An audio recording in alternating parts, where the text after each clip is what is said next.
El Señor esté con vosotros.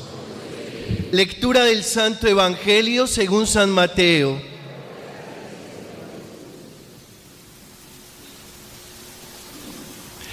En aquel tiempo, Jesús tomó consigo a Pedro, a Santiago y a Juan, y se los llevó aparte a una montaña alta.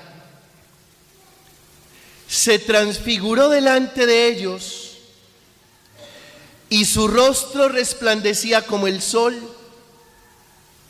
y sus vestidos se volvieron blancos como la luz.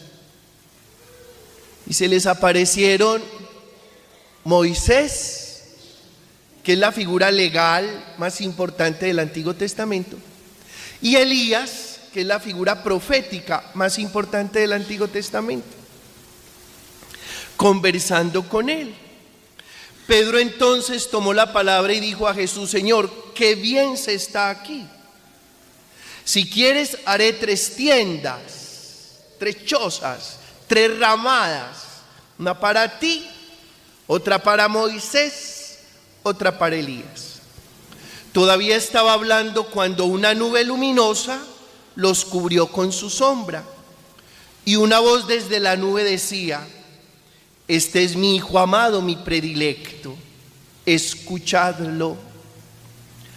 Al oírlo, los discípulos cayeron de bruces, llenos de miedo. Jesús se acercó y tocándolos les dijo: levantaos, no tengáis miedo. Al alzar los ojos no vieron a nadie más que a Jesús solo. Cuando bajaban de la montaña, Jesús les mandó: no contéis a nadie la visión hasta que el Hijo del Hombre resucite entre los muertos. Palabra del Señor. ¿Se pueden sentar?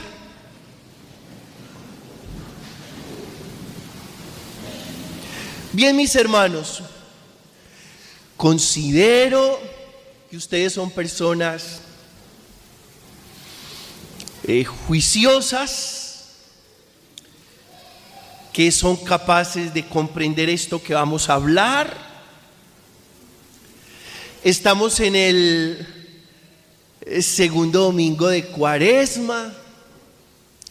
Aparece el texto de la transfiguración,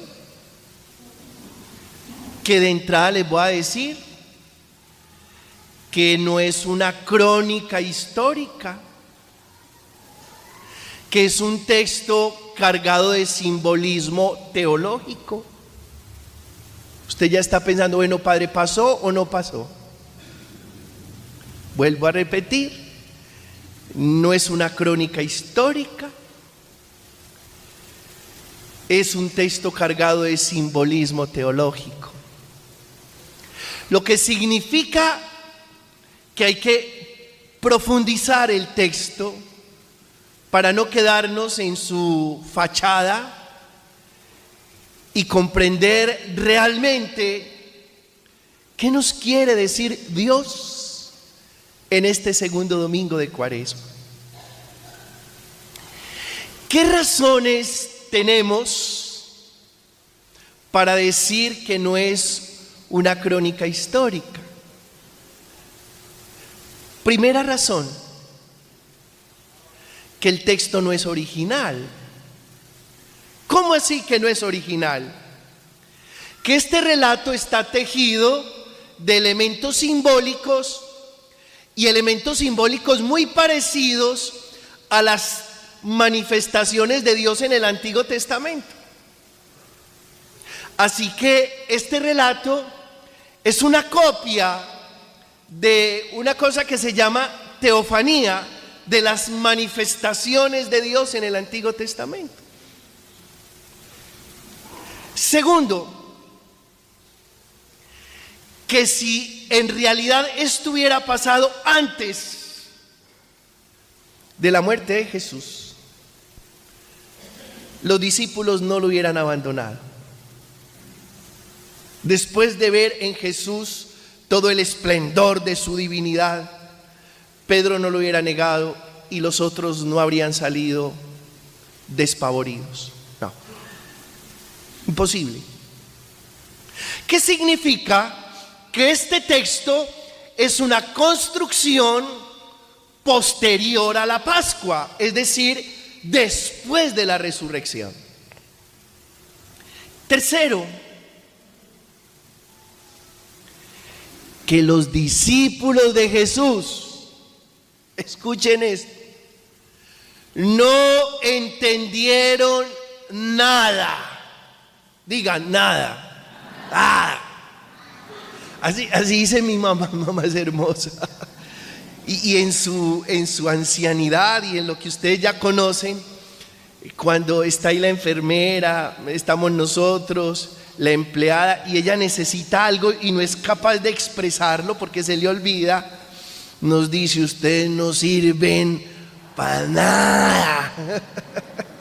Y todos ahí con mesas y veladas enfrente de ella. Cierro el paréntesis, es que mi mamá es la mujer que me despeina, la tengo ahí todo el tiempo. Pero los discípulos no entendieron nada, solo vinieron a hacer comprensión del acontecimiento Jesús después de su muerte, con el regalo de la resurrección. Tanto así que uno puede llegar a decir que bendita muerte del Maestro que produce la resurrección y que hace posible que los discípulos comprendan todo lo que habían vivido con su Maestro. Antes no entendieron nada. Y ahí es donde los estudiosos se pegan para decir que después de la muerte el ser humano despliega todas sus dimensiones y toda su personalidad y se vuelve más grande que antes. Si antes era grande, después de la muerte se vuelve gigante. Muere la persona y nace la leyenda. Digamos con respecto a Jesús que esto no es una crónica histórica, lo de la transfiguración, porque los discípulos no entendieron nada y solo vinieron a hacer comprensión de su Maestro después de la muerte y la resurrección. Cuarta razón, porque Jesús en su temperamento, en su carácter, en su estilo, no era de espectáculos. Es más, ¿se acuerdan que hace 8 días el tentador quiso ponerlo a hacer un espectáculo? Si eres hijo de Dios, lánzate, que los ángeles te van a tomar. Y esa es una de las razones más poderosas para decir que la transfiguración es un texto construido después de la resurrección y que no es una crónica histórica, sino que es un relato simbólico para decir que Jesús es el Señor y que en Él coexisten o hay síntesis de lo divino y lo humano. Quinto, ¿dónde está la divinidad de Jesús? La divinidad de Jesús no está en un bolsillo que Él dice: vea, soy divino, y vuelve y guarda su divinidad en el bolsillo. Ahí no está la divinidad de Jesús. Y lo más lindo de todo es que la divinidad de Jesús está en su humanidad. ¿Dónde está la divinidad de Jesús? En su humanidad. ¿Qué significa esto? Que Jesús, entre más humano, más divino. Lo mismo contigo y conmigo. Entre más humano, más Dios. ¿Qué es lo que mengua la posibilidad de mostrar a Dios? Nuestra inhumanidad. Cuando uno dice: ve, esta persona tan humana, que está diciendo, tan parecida a quién, a Dios. Y cuando uno dice: esta persona tan inhumana, que está diciendo, está ocultando el Dios que lleva dentro. Significa que entre más humanos, más divinos. Por eso de las cosas lindas con las que nos pueden honrar es que nos digan: usted sí es humano, usted es muy humano. Y cuando te dicen usted es muy humano, te están diciendo usted es muy parecido a Dios. Sexto, lo glorioso de Jesús no es un rostro que brilla y unos vestidos blancos como ninguna batanera o ninguna lavandera los puede dejar. Eso no es lo glorioso de Jesús. Lo glorioso de Jesús es su capacidad de amar. Eso es lo glorioso de Jesús. Que Jesús no está amando por espasmos como nosotros. Nosotros amamos a raticos. Lo glorioso de Jesús es que Él es el amor encarnado y está amando las 24 horas de los 365 días. Eso es lo glorioso, eso es lo luminoso, eso es lo resplandeciente de Jesús, su capacidad de amar. Y séptimo, tendremos que decir que Jesús siempre vivió transfigurado, porque siempre mostró el Dios que llevaba dentro. Por eso. Entonces no es que sea un episodio puntual, que Él se fue al monte con Pedro, Santiago y Juan, su círculo primario o su anillo de seguridad, y allá les dijo: vea yo cómo soy, mírenme el brillo y la blancura, yo soy Dios. No, Jesús vivió transfigurado, y fue transfigurado por su manera de mostrar a Dios, que esa es la tarea, que usted y yo podamos mostrar a Dios. Y en la medida en que mostramos a Dios, entonces nos transfiguramos. Uno tiene dos caminos: o se transfigura mostrando a Dios, o se desfigura creyéndole al mundo. Hay dos caminos: o usted un desfigurado porque le creyó al mundo, o un transfigurado porque se dedicó a mostrar a Dios. Entonces usted me va a decir: padre, entonces la Biblia dice mentiras. No, entraña verdades que hay que aprender a descubrir. No dice mentiras, guarda verdades. Y usted y yo nos sumergimos en el océano de la Escritura para desentrañar estas verdades que tocan con la vida, que tocan con la existencia, que tocan con el ser, que tienen que ver con nuestra realidad y que nos aportan para que seamos las personas que Dios quiere. Es eso. Yo haciendo este trabajo, pues hagamos el ejercicio. ¿Qué había de Jesús? ¿O qué hacía de Jesús, mejor, qué hacía de Jesús un hombre transfigurado? ¿Qué hacía de Jesús un hombre transfigurado? ¿En qué se le notaba que era un transfigurado? Primero, en su bondad. Que la bondad es la inclinación a hacer siempre el ¿qué? El bien. En eso se le notaba su transfiguración. Con razón, los que fueron testigos de la obra de Jesús fueron capaces de decir: todo lo ha hecho bien. Estamos en Marcos 7:36.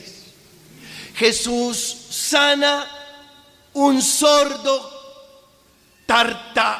tartamudo, y después de sanarlo, la gente estaba impactada con la manera como él hacía su obra humanizadora, y finalmente concluyen diciendo: todo lo ha hecho bien. ¿Cómo?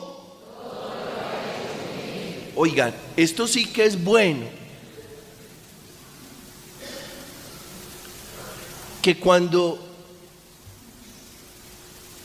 alguien tenga que decir algo de nosotros, ojalá pudiera decir eso: todo lo ha hecho bien. Y esto no es una utopía. Yo conozco personas de las que puedo decir eso.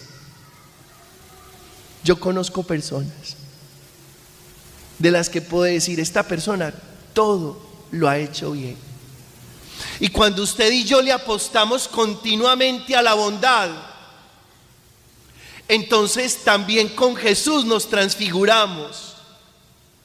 Y habrá quien pueda sacar esa conclusión: todo lo ha hecho bien. Y el primer llamado en esta mañana para ti, oyente, creyente: trabaja para hacerlo todo bien. Apuéstale a la bondad. Inclínate siempre hacia lo bueno, para que puedas mostrar a Dios. ¿Como quién? Como Jesús. Segundo, ¿qué hacía de Jesús un hombre transfigurado? Su compasión. ¿Su qué? Compasión. Sentía en carne propia la realidad del otro. Estamos en Mateo 9:36 y dice el texto que Jesús, viendo la multitud, sintió compasión de ellos porque andaban como ovejas sin pastor. Acuérdense pues que Jesús tenía una enfermedad, un padecimiento, de eso hemos hablado, que se llama ¿cómo? Splagnisomai. Diga, splagnisomai. Y que ese padecimiento de Jesús, splagnisomai, es sentir en carne propia la dolencia del otro, la lepra del otro, la ceguera del otro, la parálisis del otro, el miedo del otro, el rechazo del otro.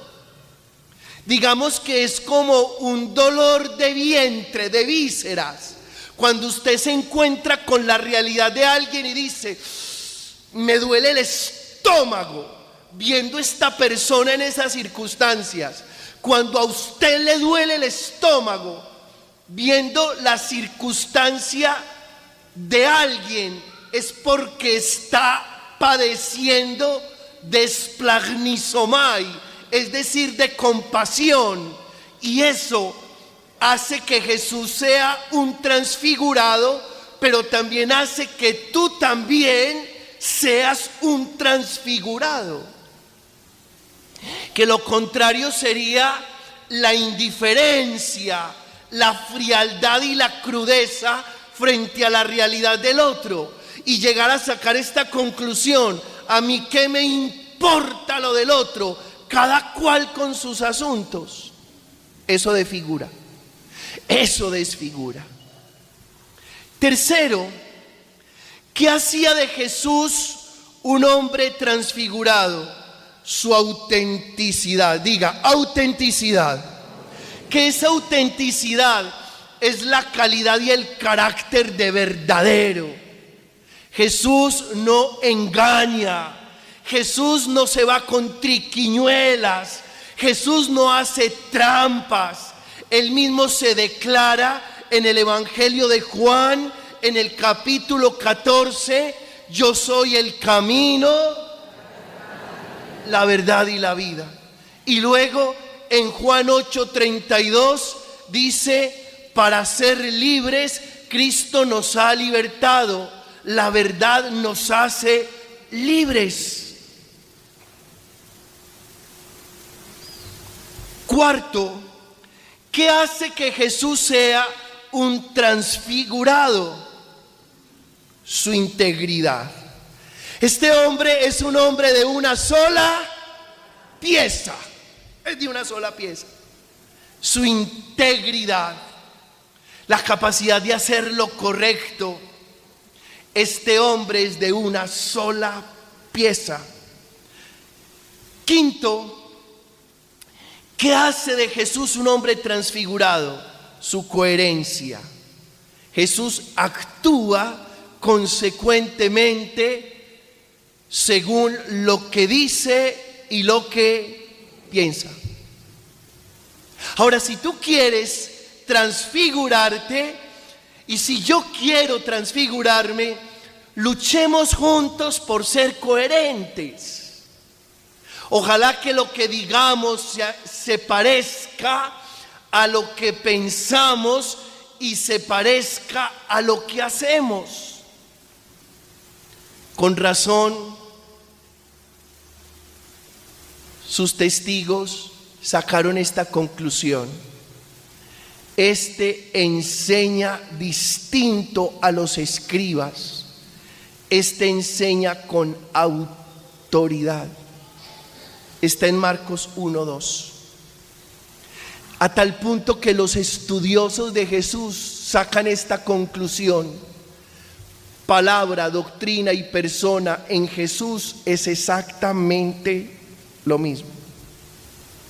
Cuando yo digo la palabra de Jesús, o la persona de Jesús, o la doctrina de Jesús, estoy diciendo exactamente lo mismo. Un hombre que identifica su mensaje con su persona y su persona con su mensaje. Sexto, ¿qué hacía que Jesús fuera un hombre transfigurado? Su libertad. ¿Su qué? Libertad. Libertad. Es un hombre muy libre. Y la libertad es la capacidad de elegir en favor del bien, superando cualquier interés particular. Eso es libertad. Y miren qué interesante. Jesús, libre del tener, se le apareció por ahí un fulano y le dijo: maestro, dile a mi hermano que me dé la parte de la herencia que me toca. Claro. Lo que no sabemos es que si uno mediaba por la herencia de alguien, después le daban una ¿qué? Una comisioncita. Eso es lo que no sabemos. Y Jesús inmediatamente dice: vea pues, este ya me vio cara, con todo el respeto de los comisionistas que están aquí, pero este ya me vio cara de comisionista. No, venga, yo no soy comisionista, yo no vine a eso. Y esto nos permite comprender la libertad de Jesús frente al tener. Luego la libertad de Jesús frente al poder. Le dice a Pilato: mi reino no es de este mundo. Y luego su libertad frente al éxito. Después de la multiplicación de los panes, lo querían hacer rey y él se escabulló en silencio porque no tenía esa pretensión. Y luego su libertad frente al qué dirán. No le importaba lo que pudieran decir de él y fue capaz de decir: mi alimento es hacer la voluntad del Padre. Y luego su libertad frente a los afectos. Un día Pedro le dijo: maestro, daría mi vida por ti. Y Jesús le dijo: más despacio, Pedro, con que darías tu vida por mí. No ha cantado el gallo y ya me habrás negado 3 veces. Y luego su libertad frente a la presión religiosa, porque tus discípulos no ayunan y los discípulos de Juan sí lo hacen. Y Jesús tiene claro que mientras el novio esté con ellos, no tendrán que ayunar. y luego su libertad frente a las apariencias y al qué dirán. Por eso comía en casa de pecadores. ¿Qué hace que Jesús sea un hombre transfigurado? Su libertad para actuar, su libertad para hablar, su libertad para sentir, su libertad para creer, su libertad para hacer. 7. ¿Qué hace de Jesús un hombre transfigurado? Su experiencia de Dios. Y su experiencia de Dios significa que fue un hombre volcado, entregado, donado. Yo quisiera terminar esta reflexión diciéndoles: ¿ustedes saben qué es experiencia de Dios? Miren, yo hasta hace muy poco lo entendí, y lo entendí a través de uno de mis maestros espirituales. ¿Qué es experiencia de Dios? Cuando usted le dice a alguien: usted tiene mucha experiencia de Dios, ¿usted por qué descubre que el otro tiene experiencia de Dios? ¿Y usted por qué sabe que tiene experiencia de Dios? Lo que hace que Jesús sea un hombre transfigurado es su experiencia de Dios. Pero ¿qué es experiencia de Dios? ¿Y saben qué es experiencia de Dios? Capacidad de volcamiento. Eso es experiencia de Dios. Cuando una persona, usted la ve las 24 horas entregada a todos, usted puede decir: esta persona tiene experiencia. La experiencia de Dios es volcamiento, es vaciamiento, es donación permanente, es entrega constante. Eso es experiencia de Dios. Cuando usted se dedica a vivir.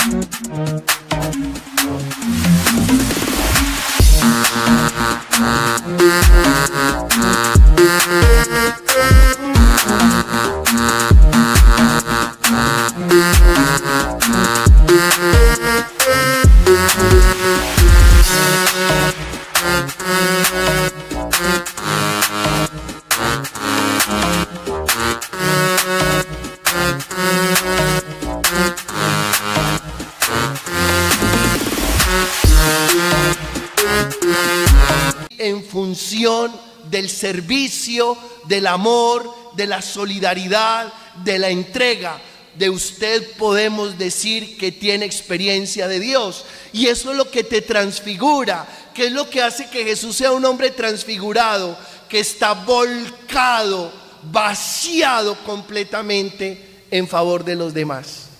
Ahora entendemos que no es el montecito con Pedro, Santiago y Juan y Jesús brillando y sus vestidos blancos, que es mucho más que eso, que el maestro vivió transfigurado y que definitivamente mostró durante toda su vida la transparencia, el amor infinito de Dios. Qué rico eso de la transparencia.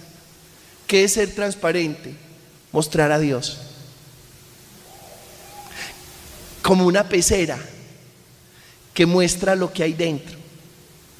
Y entre más limpia la pecera, más muestra lo que hay dentro.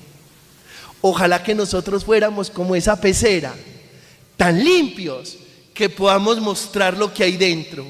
Y lo que hay dentro de nosotros se llama Dios. Jesús como una pecera, tan limpio de corazón que en todo momento fue capaz.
de mostrar a Dios. Así que hoy, con mayor claridad, comprendemos lo que significa la transfiguración del Maestro. La honra y la gloria solo para Él. Cierre sus ojos un momentico y haga su oración. Pídale al Señor estas cualidades de Jesús: autenticidad, integridad, transparencia, bondad, compasión. ¿Para qué? Para que tú también vivas transfigurado. Encomiéndale al Señor tus necesidades, tus problemas, tus preocupaciones. No te dejes embotar por ellos. Tu vida es más que esa dificultad. Tu vida es más que ese problema. Dios es más grande que todo lo que pueda estar pasando en tu vida.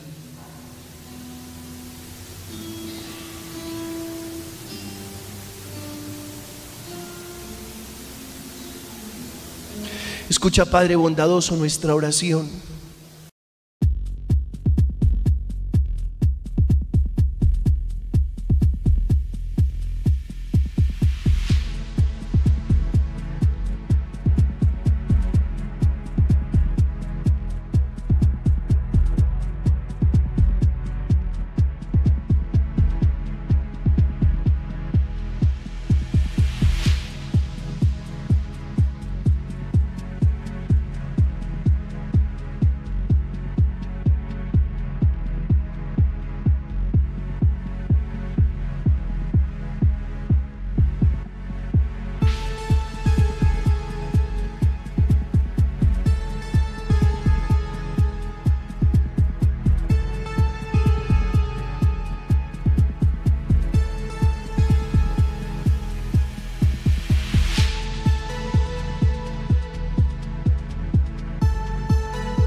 Atiende, Padre amoroso, nuestra súplica.